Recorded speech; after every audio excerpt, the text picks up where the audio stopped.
ルタウン廿日市。はい、始まりました。この番組は日本一移民の街から日本一の共生の街へ、お互い様の心で在住外国人や社会的マイノリティと寄り添う一般社団法人エイジアンと廿日市国際交流協会外国人相談センターの運営でお送りいたします。お相手はエイジアンの栗林と、私多言語相談員はぐまです、よろしくお願いします。よろしくお願いします。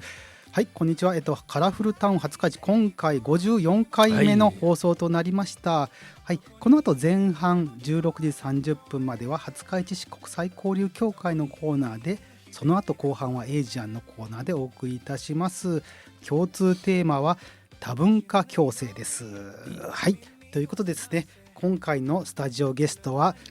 また来ていただきました車椅子徳さんです。車椅子徳さんです。よろしくお願いします。1年ぶりですね。軽く自己紹介をお願いいたします。廿日市でね、いろんな活動をしておりますけれども、今は廿日市 FM でも一つ番組を持ってましてね、徳さんのご近所ラジオというですね、木曜日の、第2第4木曜日ですかね、11時からさせてもらってます。ぜひね、合わせて皆さんよろしくお願いします。ありがとうございます。次回徳さんのラジオにもですね、私たちゲストで呼んでもらえるというですねゲストエクスチェンジそういうことです楽しみにしております。もう今日はですね、もうプロの徳さんが来ていただいているのでトークも盛り上がるかと思いますが後半ですね、じっくりまた話していただきたいと思います。ですね、このねラジオがですね、多文化共生ということですね。さまざまな、マイノリティ含めてですね、外国人、その他、いろんな人たちの話を、話すラジオになっております。それではですね、まずはですね、一つ目は国際交流協会からいきたいと思います。廿日市国際交流協会、廿日市でねアラソシエーション。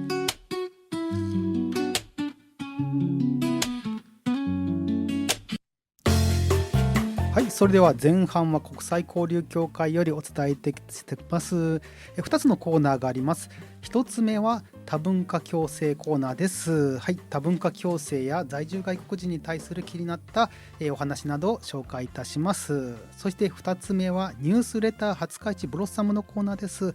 廿日市国際交流協会の月刊広報誌ブロッサムから特集記事、イベント記事などをお伝えいたします。エンディングには世界の音楽をお届けしますということで、まずはですね、私の作ったですねオリジナル曲多文化共生の曲を聴いてもらいたいと思います。多文化共生、人と人との違いを壁でなく豊かさとして捉える社会。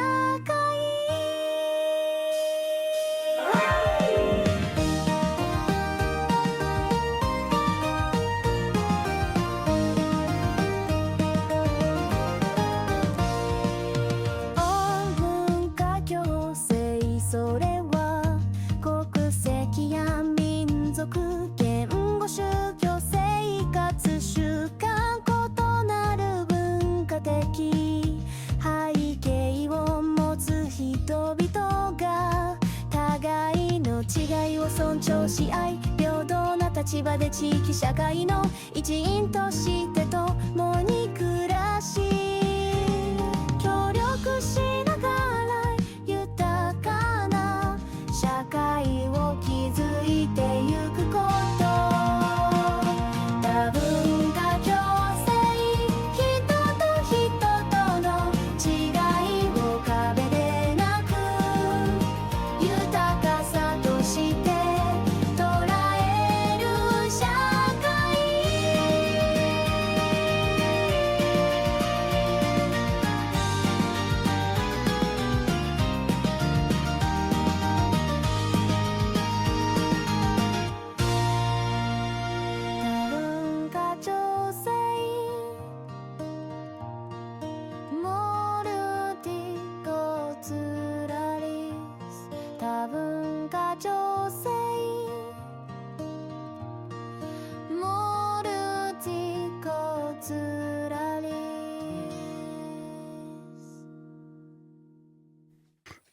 はい、オリジナルソング多文化共生マルチカルチャリズムを聴いてもらいました。ちょっとですね今曲聴いてる時にですね徳さんにも話してたんですけど、やっぱりこういう風な、AI とかで曲とかですね動画とかアニメとかですね、やっぱりこういうのを作っていかないと若い人たちとか多く伝わらないかという。例えば徳さんそういうなんかその動画とかでいいのありました？なんか私ですね、国の委員をしてまして国土交通省の方の委員をしてるんですけど、やっぱりその自動車事故被害者に向けての PR とかですね、いうものをですね今までは本当に国が作ったんだなみたいな動画を作ってて漢字がたくさんもうだからもう全然この視聴回数も伸びないみたいなものだったけど、でもやっぱりちょっとアニメを使ったりとか、あとちょっとこう芸能人の方に入ってもらってちょっと AI でいろいろこう加工したものをですねすると一気に伸びます。ですよね。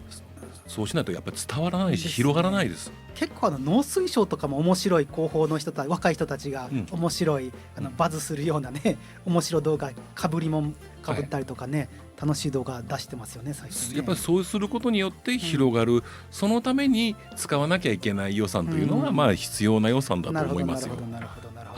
や私もねこの多文化共生のね定義っていうのね壁でなく違いを壁でなくですね強みとするとかですね本当にいい文章だったので、じゃあもう曲にしちゃえって言ってですねいいんじゃないですか、そういうなんか廿日市も多文化共生プランとかね本当にいいプランがありますので、なんかぜひね曲にしたいなって広めたいなって、SDGs みたいなね耳から入るってそうですよねすごいことですからね。だから本当ね SDGs なんかも今子どもたち歌えますからね SDGs ってね曲もう普通にもう皆さん子どもたちは知ってる言葉ですから、ですよね、そういう感じでね、音楽のね面白さっていうことはですね本当にとか可能性っていうのをね、感じたりしています。はい、それではですね記事の冊子の紹介ですね。今回はですね、前回もちょっと紹介させていただいたんですけど、外国人活用ガイドブックという商工会さんから出したですね、実は今回ですね廿日市の商工会の会報誌、2月号広報こちらです、失礼しました、商工廿日市こちらのですねもう見開きのページでも、廿日市でも増加中外国人材を活用する企業ということで、企業さん、が2つ紹介されているのと廿日市外国人活用ブックも紹介されています。ということでですね今ですねこういう関係者で出ます非常にですねこの廿日市外国人活用ガイドブックすごいっていうことでですねこれダウンロードもできるんですけれど、そこでですねまた紹介させてもらいたいと思います。でじゃあですねまずですねはじめにというところで読まさせていただきます。少子高齢化の進行による深刻な人手不足に対応するため2019年4月から新たな在留資格制度特定技能が創設されました。今後外国人材に対するニーズが高まることが見込まれています。彼らの力を生かすことは事業の継続的な発展にとって重要だけではなく多様な価値観や新しい視点を取り入れることで企業の成長や地域の活性化にもつながります。活性化ですね。で本書は廿日市市の事業者の皆様が外国人材を受け入れる際の基本的な流れや留意点を分かりやすくまとめたものです。制度や手続きの基本情報と合わせて採用や定着に役立つ情報、行政や支援機関の窓口も掲載しております。うちのですね外国人相談窓口とかですねその他、窓口も掲載しております。外国人材と共に働くことは課題もありますがそれ以上に大きな可能性があります。本書が皆様が安心して一歩を踏み出すための手助けとなれば幸いですということでですね本当に事業者皆さんに読んでいただきたい、外国人材を活用しようかなとかこれから検討しているまた活用すでにしている事業者様もですねその他も我々が読んでもすごく面白いっていうですねこういう特に2ページとかでね、ここで廿日市でですねすごく活躍している人たちのですね写真なんかもありますしね本当にいい冊子かなと思います。でちょっと徳さんにせっかく来ていただいているのですごく経済のこととか福祉のことさまざまなことを、詳しい徳さんなんですけれど、私動画でですねもう一番気に入ってるのがもう高齢者、少子高齢で、これからどうするのっていう動画あったと思うんですけど、本当にこれどうするのっていうところですね。いや本当ですよ、はい、本当どうするのっていうのを思いますよね。だって今から2040年が多分ピークになるんだと思いますけど、もう超高齢社会というものが来て、でその時に子どもさんっていうのはものすごく人数が少ない、もう一人で4人以上支えなきゃいけないみたいな世の中になるので、そうした時にね子どもさんその時の現在の子どもさんが15年後とかに20歳になるわけでしょ、その時にピーク迎えるわけですから、考えとかないとね。ですね。だからその時に働く人材っていうのが人数が少ない、じゃあこの町の中で産業をうまく支えようとした時に人材なんですよ、人なんですよやっぱり、ね、私もやっぱり経営してますから、訪問介護事業やってますけど、やっぱり私は従業員たちには言います、今からそういう外国人の方の手を借りないと物事ができなくなるよっていう話してます、だって働き手が少なくなるわけですからね。AI とかロボットって限界ありますからね。そうですよ、ロボットで介護とかもう基本的にはないわけですから、センサーとかでね、向こう側で見てるとかっていうのはあるかもしれないけど、じゃあ抱っこするのをロボットでって言ったらまだそこまで技術は発達してませんから、もうちょっと先だよねっていうね。で本当に今廿日市の病院でもこの前私も入院したんですけども、外国人の人が当たり前にもうね働いてるっていう状況がもうどこでもいらっしゃいます、それがようやく廿日市はそうなったんじゃないのかな、もう関東関西なんていうのはもう当たり前にもうだいぶ前からどこに行っても、ね、ホテルのフロントであろうと、いろんなショップであろうと、そういう人が多かったですよ。ですよね。本当に経済界はもうこれじゃないと回らないって言ってる本当に先日のね日経新聞ではありましたけど、選挙この前あって、外国人排斥を言うような人たちもいるけど、じゃあね、どうなるのっていうようなことですね、経済にですね。寂しい話ですよね。やっぱり外国の方であれですね、人間なわけですよ、でそれをね労働力として見るっていうこと自体がもうすでに間違いでね、人として見ないといけないっていうのを僕は思いますよ、で人であり廿日市でもやっぱり市民ですからね、税金を納めてですね、してる働いている住んでる住民であり市民ですので、ちゃんと税金を納めて、日本の法律にのっとって物事やってる方々はたくさんいらっしゃるんですよ。そうでない方々っていうのはもうごく一部なんです、でもその一部だけを取ってねこうじゃないかって SNS でやるのはちょっと違う攻撃の仕方かなって思いますね。であとこの活用ガイドブックにもありましたけど、この外国人が来てくれることですごく真面目に働いてて、他の日本人の若者にもいい影響が与えたっていうね、会議所のあれにもね出てました。そうですね、出てましたね。やっぱりそういうところがいいですね。あとは廿日市の事業所さんでも新しく来るからそのミャンマーのちょっと料理を出してみたりとか、ミャンマー語で挨拶を覚えてみたりとかですね、そういう事業者側、日本人側もねこうやって学びがあるっていうことでですね、非常にいいことだなとは。そうね、動画サイトでうがり大好きっていうのがあるんですけどね、この人なんてもう重度障害者の日本人の方がもう外国の方のヘルパーさんしか使わないんですよ、で必ず日本語を教えながらね生活をするわけですね。で料理を作ってもらう。ただパキスタンの人やったらパキスタン料理が出てくるわけですよ。アフリカの方やったらアフリカ料理が出てくるみたいな、それを楽しみながらやってるわけですね。ですね。やっぱりそういうのは僕はね今からの世界の形だと思いますよ。もう本当に最強の2人っていう感じでしたね。そう最強の2人でもうそのまんまです。これが本来今から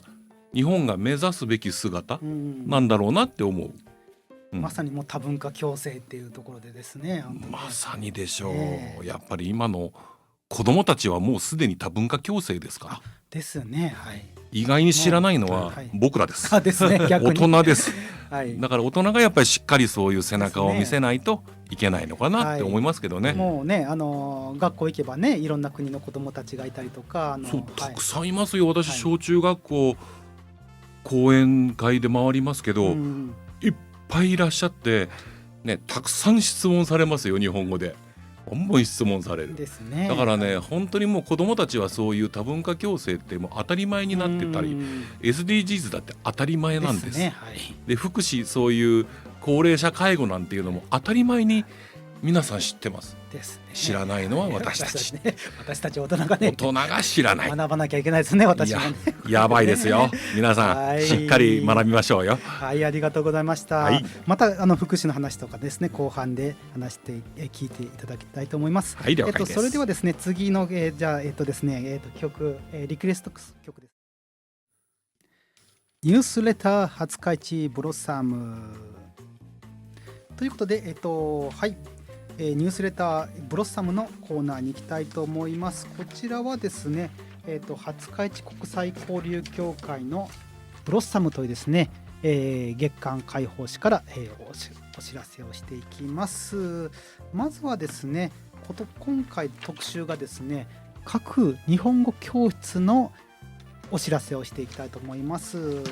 はい、廿日市ではですね、各地で7カ所ほどですね、日本語教室をやっております。一つがですね、OIC ひだまりというのを紹介させていただきます。日本語教室 OIC ひだまりは令和6年3月から活動を始め、間もなく丸2年を迎えます。多い日には学習者支援者を合わせると20名を超すほどの賑やかな教室になっています。学習者の出身国はイギリス、ニュージーランド、ガーナ、フィリピン、カナダ、中国、バングラデシュなど様々で、支援者は10名ほどで活動しています。ということで、また7月では七夕では、短冊に願い事を書いたり、年末にはビンゴゲームで楽しんだりしています。開始当初から来ている人も多くて、この教室の名前の由来、ここに集まってくる人にとっていつも温かい日だまりのような場所になってほしいということで OIC 日だまりという教室で、本当にここはですね、たくさんの、方が来て盛り上がっております。今ですね、大野の方もですね、親子とかですね、若い人たちも、増えているというところで、はい、活気のあるところです。それともう一つですね、ワンペアレッスンなんかもやってまして、これウェブ会議システムですね、Zoom を使って日本語ペア学習などもやっております。そしてこれでしたら子育ての方とかですね、外国の方も離れてても先生とつないだりとかですね、こういうことやってます。最近ですね、本当に日本語ね、こういうのも様々なですね、アプリもありますし、遠隔で教えてくれる人とかですね、様々なツール使っていくことが大事かなと思います。はい、ぜひですね、日本語教室ですね、日本語を習いたいとか日本人と交流したいという方がおられましたらお問い合わせいただければと思います。はい、そして情報紹介2つ目です。廿日市市民センターフェスティバルというのがあります。3月1日ですね。こちらですね。これも公民館とかにチラシを置いてありますので見てもらったらいいと思いますけど、2026年3月1日日曜日10時から15時ですね。これステージ発表とかですね、料理とかさまざまな市民の活動を交流があります。で、廿日市国際交流協会もステージでですね、フィリピンカルチャーダンスとかですね、AED を英語でですね、研修といいますか、デモンストレーションやったりとかですね、あとキラキラベトナムデリカウィングさんの、歌があったりとかですね、国際のステージもあります。あと、料理ではですね、国際交流協会のところでマッサマンカレーとかですね、水餃子とかですね、去年食べたぞ。ありがとうございます。本当にね、現地のはい、ジャスミンライスとかも使ってですねやってますので、また来てくだされば。で、栗林さんもこれセンターフェスティバル、そうですね、例の広島テレビあるいは NHK でですね録画して放映していただいたコネクトにも出ましたね。それを見逃した方にもそこで再度放送見ていただこうと思っています。で展示もありますので、ぜひお越しください。ですね。はい。あとはですね、ちょっと今回ですね、広島工業大学さんとですね、コラボすることがありまして、AR 砂場って聞いたことあります？砂場なんですけど AR でこう画像が映ったりするんですけれど、それで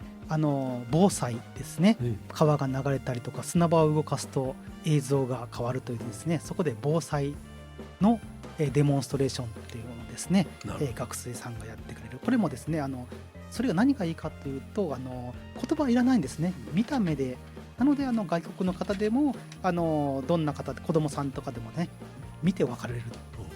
はい、そういうような。それが3月1日にも3月1日に、ね、そこの2階でですね、展示しますので、楽しみです。はい、その隣に映写があります。そうですね、その隣で、聞いてるのは1階の方で、あれですね、子どもたちのボードゲームやったりとか、あと3階ではe スポーツ的なですね、ぷよぷよとかですね、そういうのもやっていくということで、今さまざまなね市民活動もねいろんなツールを使いながらということでですね、やっております。はい、ぜひ来ていただければと思います。あれ、徳さんも去年来ていただいた、はい、なんか面白い発表とか展示とか何かありました？カレーが美味しかったよ。ありがとうございます。ありがとうございます。はい。うん、国際交流協会のね、うちの家内もカレーが美味しかったよって